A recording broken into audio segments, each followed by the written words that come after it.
आज मेरे भाई की शादी हुई है और मेरी भाभी बहुत ही खूबसूरत है। आज भाभी की फर्स्ट नाइट है, तो मैं भाभी को उसके कमरे तक छोड़ने के लिए भाभी के साथ जा रही थी। मेरे साथ मेरी कुछ और लड़कियां भी जा रही थीं। उन लड़कियों में कुछ मेरी सहेलियां थीं, कुछ मेरी करण थी और कुछ आस पड़ोस और रिश्तेदार की लड़कियां थीं।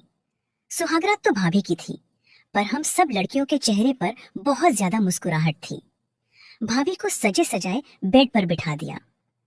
हम लोगों ने बहुत ही खूबसूरत तरीके से बेड को सजाया था। पूरे बेड पर फूलों की पत्तियां बिखरी हुई थीं। मैंने महसूस किया कि भाभी मुझसे कुछ कहना चाहती है। अगर आपने चैनल को सब्सक्राइब नहीं किया है तो प्लीज चैनल को सब्सक्राइब कर दीजिए ना। आपका एक सब्सक्राइब मुझे बहुत ज्यादा मोटिवेट करता है, तो प्लीज मेरी इस छोटी सी रिक्वेस्ट को पूरा कर दीजिए ना। चैनल को सब्सक्राइब करके बेल नोटिफिकेशन को ऑल पर सेट कर दीजिए। साथ में वीडियो को लाइक करना मत भूलिएगा। आपका अपना ही तो चैनल है, आप इतना तो कर ही सकते हो ना। वो आंखों ही आंखों में मुझे कुछ इशारे कर रही थी। मुझे बहुत ज्यादा हैरत हुई, क्योंकि भाभी की और मेरी पहले से कोई जान पहचान नहीं थी और ना ही कोई दोस्ती थी। फिर भला भाभी मुझसे क्या कहना चाहती हैं? भाभियां तो अपनी ननद से बात करना भी पसंद नहीं करती। और मेरी भाभी थी कि अपनी शादी के पहली रात में ही मुझे अपना कुछ राज बताना चाहती थी। मुझे बहुत ज्यादा खुशी मिली। मैंने सारी लड़कियों को कमरे से बाहर भेज दिया और भाभी के पास आकर बैठ गई और मैंने मुस्कुराते हुए अपनी भाभी से पूछा, भाभी क्या बात है, आप मुझसे कुछ कहना चाहती हो मेरी? भाभी मेरी बात सुनते ही दाढ़े मार मार कर जोर से रोने लगी। उनकी आंखों से गंगा यमुना बहने लगी ही थी। मैंने कहा, भाभी आप क्यों रो रही हो? आखिर बात क्या है? भाभी को रोता हुआ देखकर मैं बहुत ज्यादा घबरा गई। भाभी रोते रोते मुझसे बोली, मुझे अकेला छोड़कर मत जाना, अकेले इस कमरे में मैं मर जाऊंगी। मुझे मुझे बहुत ज्यादा हैरत हुई कि आखिर भाभी ऐसा क्यों बोल रही हैं। मैंने भाभी को दिलासा देते हुए कहा कि भाभी आप क्यों रो रही हैं? आप डरिए मत, ऐसा कुछ भी नहीं होगा। भाई आपको बहुत प्यार से रखेंगे, वो आपको किसी भी तरह का कोई नुकसान नहीं पहुंचाएंगे। मेरी बात सुनकर भाभी और जोर जोर से रोने लगी थी। अब तो मुझे भी भाभी के इस सवय से डर लगने लगा था। फिर मैंने सोचा कि हर लड़की के जीवन में ऐसा ही होता है। भाई आ जाएंगे तो भाभी भाई को देखकर ठीक हो जाएगी। मैं उठकर जाने लगी तो भाभी ने मेरे पैर पकड़ लिए और मुझसे कहा, भगवान के लिए मुझे इस कमरे में अकेला छोड़कर मत जाओ, मैं मर जाऊंगी। मेरे जीवन में कुछ भी नहीं बचेगा और मैं बदनाम हो जाऊंगी। भाभी की बात सुनकर मुझे बहुत ज्यादा हैरत हुई और मैं भाभी से बोली, आपकी सुहागरात है, मैं यहाँ आपके साथ कमरे में नहीं रुक सकता।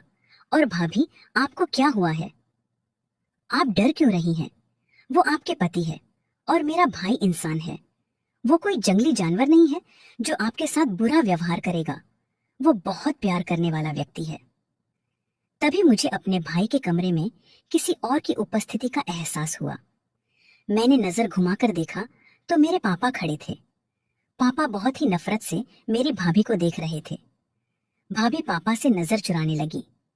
कुछ पल के लिए भाभी और पापा की नजरें टकराती हैं, तो मैंने महसूस किया कि जैसे भाभी की आंखों में एक शिकायत थी।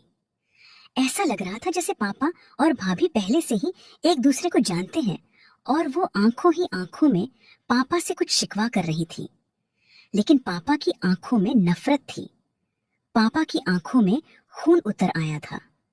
भाभी की तरफ गुस्से से देखते हुए पापा मुझसे बोले कि चलो बेटा, यहाँ से आजकल की औरतों के ये सब ड्रामे हैं। इन्हें भी नहीं मालूम कि तुम कुंवारी हो और कुंवारी लड़कियों के साथ ऐसी बातें नहीं की जाती हैं। पापा गुस्से से बोलते हुए मेरा हाथ पकड़कर कमरे से बाहर लेकर आ गए। मैंने पापा को समझाते हुए कहा कि पापा भाभी बहुत ज्यादा नर्वस हो रही हैं। मैंने भाभी को समझाया और भाभी ने मुझे ऐसा कुछ भी नहीं बताया। वह तो बस ये कह रही थी कि मैं उनके साथ कुछ देर कमरे में ही रुक जाऊं। लेकिन पापा मेरा हाथ खींचते हुए मुझे वहां लेकर आए और कहने लगे, तुम बाहर चलो। तुम्हें एक बात बताता हूँ, पापा कमरे से बाहर आकर अपनी जेब में हाथ डालकर 10,000 निकालते हैं और मेरे हाथ पर रखते हुए बोले, यह पैसे रख लो। पैसे देखकर मैंने पापा को कहा, इतने सारे पैसे आप मुझे क्यों दे रहे हैं? पापा ने 10,000 और निकाले और बोले, यह पूरे रुपए हैं, अपने पास रखो। इतने सारे पैसे देखकर मैं खुशी से फूले नहीं समाई और झट से पैसे पापा के हाथों में से ले लिए। पापा फिर बोले, लेकिन बेटा, तुम्हें मेरी बात माननी होगी। मैं आश्चर्य से बोली, पापा, आखिर ऐसी कौन सी बात है? मैं तो आपकी सारी बातें मानती हूँ। पापा बोले कि बस मेरी एक बात मानना कि आज से तुम्हारी भाभी चाहे कितना भी रोए, चीखे चिल्लाए, लेकिन तुम उसके पास नहीं जाओगी, उसकी बातों पर ध्यान नहीं दोगी। वह शादीशुदा औरत है, अपनी समस्या वो खुद सुलझा लेंगे, तुम्हें उसकी समस्या में पड़ने की कोई जरूरत नहीं है। अच्छा, अब तुम जाओ यहाँ से। पापा की बातें सुनकर मैंने हाँ में सिर हिला दिया और वहां से जाने लगी। मैंने सोचा कि पापा मेरे साथ आएंगे, लेकिन यह देखकर मुझे हैरत हुई कि पापा तो वहीं खड़े थे। थोड़ी देर बाद मैंने मुड़कर देखा तो पापा भाभी के कमरे में चले गए और अंदर से दरवाजा बंद कर लिया। मुझे बहुत हैरत हुई कि मुझे भाभी के कमरे से निकालकर खुद भाभी के कमरे में चले गए हैं और अंदर से दरवाजा बंद करने की क्या जरूरत थी? मुझे बहुत गुस्सा आया और मैं गुस्से में मम्मी के कमरे में आ गई। मुझे गुस्से में देखकर मम्मी ने पूछा, क्या बात है नीतू, तुम इतने गुस्से में क्यों हो? मम्मी के इतना पूछते ही मैंने सारी बात मम्मी को बता दी कि पापा ने मुझे भाभी के कमरे से निकाल दिया और खुद भाभी के कमरे में चले गए हैं। मेरी बात सुनकर मम्मी के चेहरे का रंग फीका पड़ गया और फिर खुद को थोड़ा संभाल कर बोली, कोई बात नहीं नीतू, बेटा, वो ससुर जी है, क्या हुआ? अगर वो अपनी बहू के कमरे में चले गए तो तुम इतना ज्यादा मत सोचो। फिर मम्मी मुझसे बोली, नीतू, ऐसा करो, अब तुम अपने कमरे में जाओ और सो जाओ, बहुत रात हो गई है। मम्मी की बातों से मैं संतुष्ट नहीं हुई। जो बात मेरे दिल में बैठ गई थी वह निकल ना सकी। भला पापा मुझे भाभी के कमरे से निकालकर खुद भाभी के कमरे में क्यों गए हैं? ऐसे ही सोच विचारों ने मुझे उलझा रखा था। मैं कमरे में आ गई और सोने की कोशिश करने लगी, लेकिन नींद मेरी आंखों में नहीं आ रही थी। भाभी का रोता हुआ चेहरा बार बार मेरी आंखों के सामने आ रहा था। आखिर भाभी इतना परेशान क्यों थी? वह इतना क्यों डर रही थी? मुझे प्यास लगी थी तो पानी पीने के इरादे से मैं बाहर किचन में आई। बाहर हॉल में देखा तो भाई सोफे पर बैठे हुए थे, कुछ परेशान दिख रहे थे और सिगरेट पी रहे थे। थोड़ा पास जाने पर मैंने देखा कि उनकी आंखों में आंसू भी थे। मेरे दिल को धक्का सा लगा। भाई को तो इस वक्त भाभी के पास होना चाहिए था और भाई बाहर हॉल में है। इसका मतलब भाई भाभी से खुश नहीं है। मुझे भाई से बहुत हमदर्दी हुई।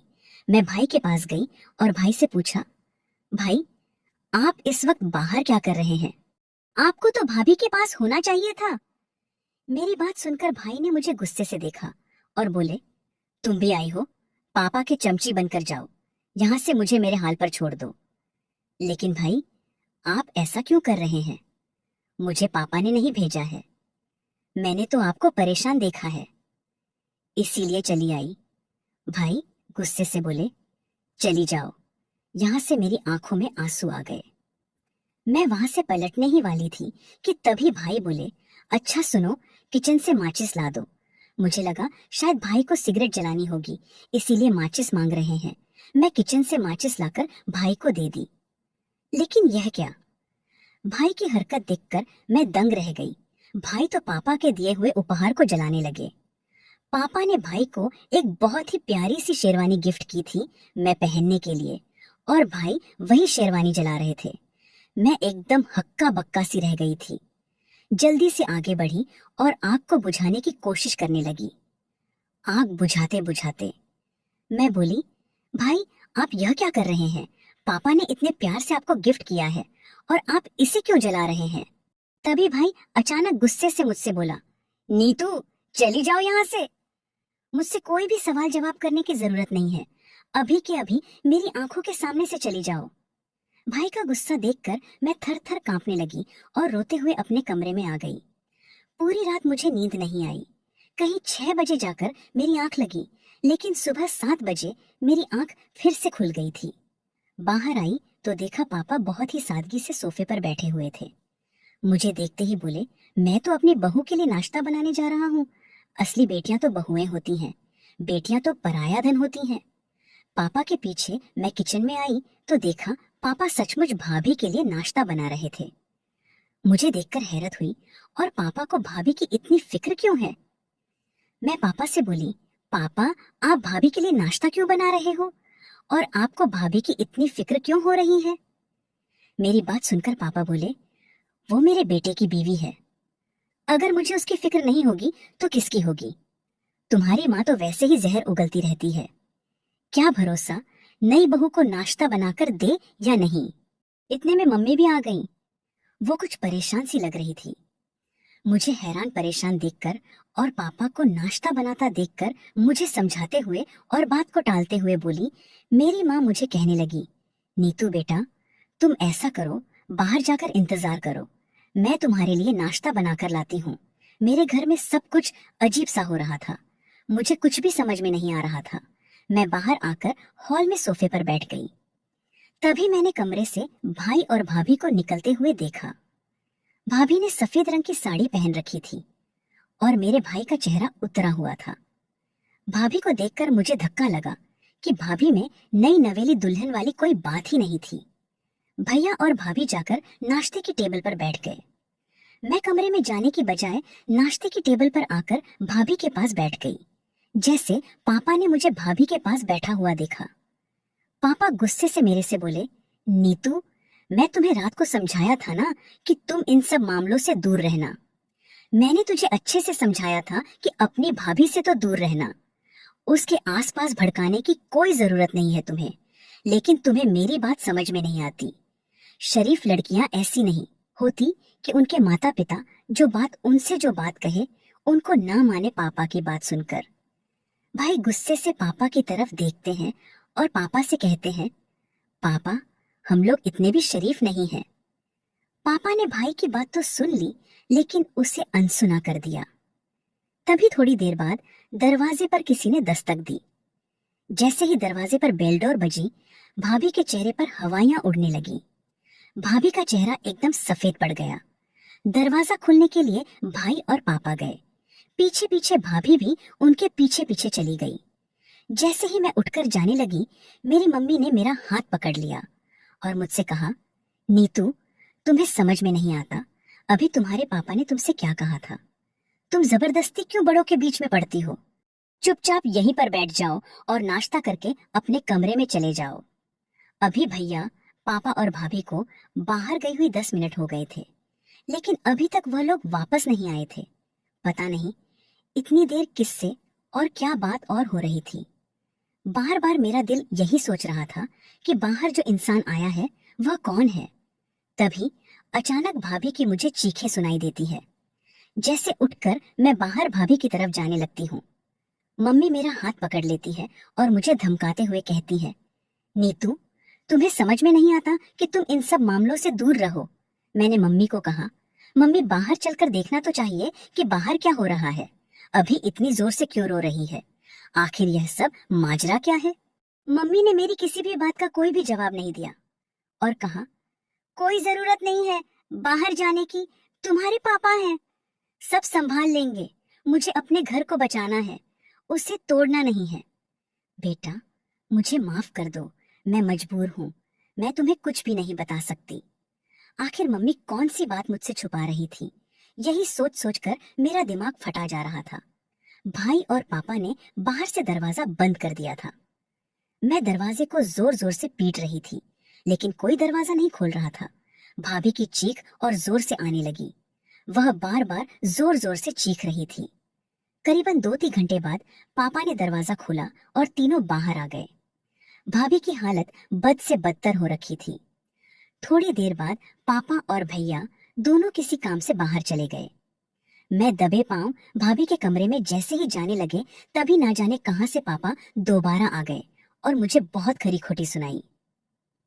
पापा मुझसे बोले, इस बेगैरत औरतों के पास जाने की